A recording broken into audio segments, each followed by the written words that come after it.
Assalamualaikum warahmatullahi wabarakatuh. Halo semua, di dalam video ini kita akan membahas pentingnya pengawasan media sosial bagi anak-anak dan pentingnya mengelola stres. Kasus pertama, kita akan membahas pentingnya pengawasan media sosial bagi anak-anak, di mana anak usia sekolah dasar sudah kecanduan judi online dari konten live streaming para streamer game. Saat ini, live streaming telah menjadi bagian tak terpisahkan dalam kehidupan anak-anak. Baru-baru ini, anak usia sekolah dasar didiagnosis kecanduan judi online dari konten live streaming para streamer game. Dengan semakin populer dan mudahnya akses live streaming, anak-anak mudah terpapar pada konten-konten yang tidak baik. Pada kasus ini, terjadi adanya konsep modeling yang dikenal juga sebagai observational learning, yaitu proses di mana seseorang belajar dari memperhatikan dan meniru perilaku orang lain. Anak-anak cenderung meniru apa yang mereka lihat, terutama dari tokoh yang mereka anggap sebagai panutan.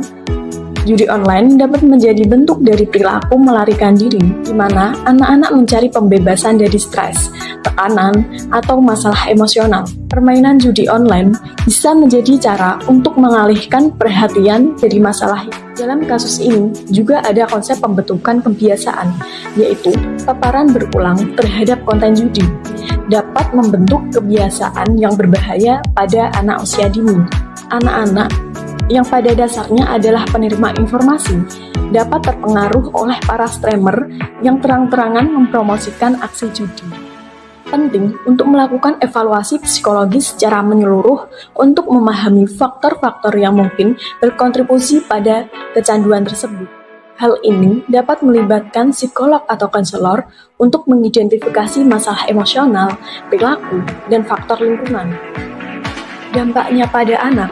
Yang pertama, anak dapat menormalisasikan perilaku judi. Paparan berulang terhadap konten judi dapat menyebabkan anak merasa bahwa judi adalah perilaku yang normal atau bahkan diinginkan. Yang kedua, adanya resiko kecanduan. Kecanduan judi pada usia dini dapat menyebabkan masalah kesehatan mental dan sosial di masa depan. Yang ketiga, isolasi sosial.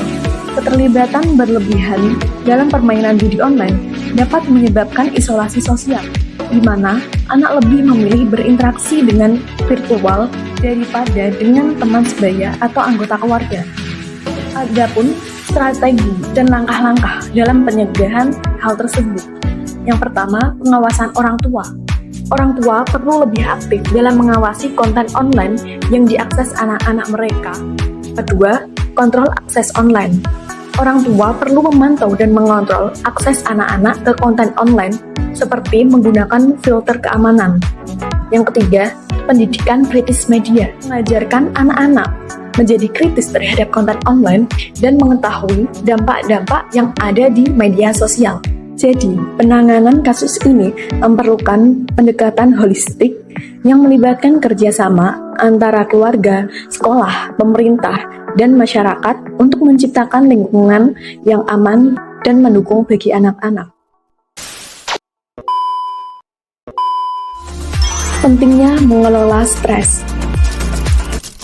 Dalam kasus yang kedua ini, membahas mengenai mahasiswa yang stres mengerjakan skripsi dan mahasiswa tersebut berakhir gangguan mental.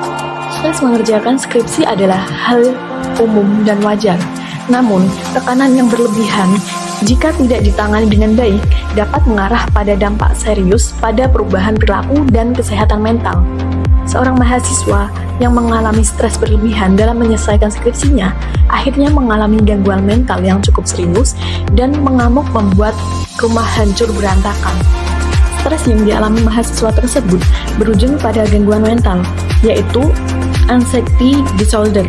Anxiety disorder merupakan gangguan mental yang ditandai dengan rasa cemas yang berlebihan, gelisah, atau panik. Stres yang berkepanjangan dapat memicu gangguan mental seperti depresi dan kecemasan.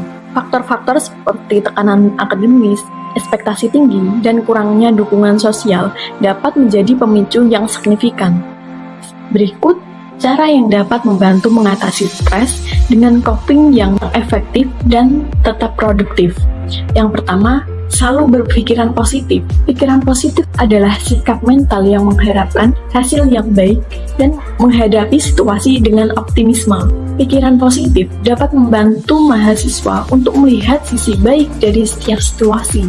Kedua, istirahat dan tidur yang cukup. Kebutuhan untuk tidur dan istirahat harus terpenuhi sebab hal tersebut sangat berpengaruh pada kondisi seseorang. Melakukan relaksasi di kamar tidur untuk membuat pikiran tenang dan tidak menjadi stres. Jauhi pekerjaan di malam hari yang dapat menguras energi dan pikiran. Tips mengelola stres yang selanjutnya adalah dengan mencari dukungan sosial. Hal ini memang penting dilakukan, apalagi tujuannya untuk mengurangi tingkat stres seseorang. Berbagi cerita dan apa yang dipikirkan kepada sahabat atau orang terdekat dapat mengurangi rasa gelisah dan stres. Keempat, buat jadwal yang teratur. Atur jadwal harian atau mingguan dengan target yang realistis. Pecah tugas besar menjadi bagian-bagian yang lebih kecil agar mudah diatasi. Yang kelima, ambil waktu untuk bersantai. Lakukan kegiatan yang disukai untuk melepaskan stres, seperti membaca buku, menonton film, dan mendengarkan musik. Tugas dan kesibukan yang padat adalah hal yang tak bisa dihindari oleh mahasiswa. Untuk itu, perlu manajemen waktu dan kesehatan yang baik.